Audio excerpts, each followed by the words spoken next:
Danay Beshbarmoqni navbatdagi mehmonlari bilan suhbatlashamiz. O'tovga kiramiz. 32-o'tovga. Assalomu alaykum. Qayerdan keldinglar aka? Mana mikrofon sizga. Qo'lingizni ushlab oling. Bizmi? Biz mana shu qo'shni qishloq Zarkendan keldik. Mana u nevaralar oilaviy kelib, mana shu Beshbarmoq doim yaxshi ko'ramizda, doim kelib turamiz ichiga. Doimiy mijozlar. Ha, doimiy mijoz. Doimiy mijozlar. Mana shu xamirlardan yeymiz, shashliklardan yeymiz, qolgan andaqalari ham assortimentlar hammasi Biz kechroq kirib qoldik. Hozir ancha tozalangan. Ha, o'zi yig'ishtirib bo'lgandek kelib qoldik. Yig'ishtirib bo'lgan. Hozir ko'zimiz tushyapti. Beshbarmoqdan tashqari mana shashliklar ham yebsizlar. Ha. Juda mazali. Yaxshimi? Juda zo'r, juda zo'r. Ana endi boshqa joyda ham beshbarmoq yeganmisizlar yo faqat shu yerga kelasizlarmi? Ha, aziz har xilda. Bu yerga boshqacharoq. Bu yerga boshqacharoq. Hozir bizda shunaqa an'ana bor. Agar ijtimoiy tarmoqlarga, Instagramga obuna bo'lgan bo'lsanglar, chegirma qilib beramiz. Instagram bormi? Instagram Madina.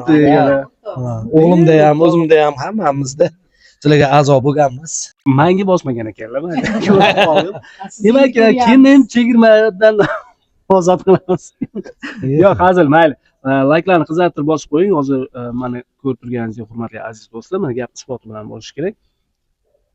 Obuna bo'lganlar. Sizchi? Yo'q, men Instagramda Yangi ochuvdingiz. Aka, Instagram bormi yoki keyin ham ruxsat bermayaptilarmi? Yo'q, Instagram bitta bizda. Qalashib qolmaysizlar.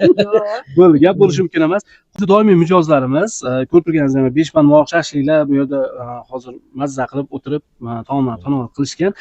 Va'da kenayimizni hisoblarni, umumiy hisobdan kenayimizni hisoblarni chiqarib tashlaymiz. Ya'ni ijtimoiy tarmoqlarga obuna bo'lganliklari uchun sizga besplatniy bo'ladi. Bugun sizga bonus, xudo xohlasa. Hurmatli aziz do'stlar, siz ham obuna bo'ling. Layklarni banglatib, yuraklarni qizartirib, kommentariyalarni bosib tashlang. Keyingi xudo xohlasa kelishinglarga balkim futbolka yoki kepkalarimizni, sovg'alarimizni egasi bo'lib qolishingiz mumkin. Doimiy mijozmiz. Xudo xohlasa yana kelamiz, oilaviy bo'lib. Kommentariyalarni yaxshi kommentariyalar.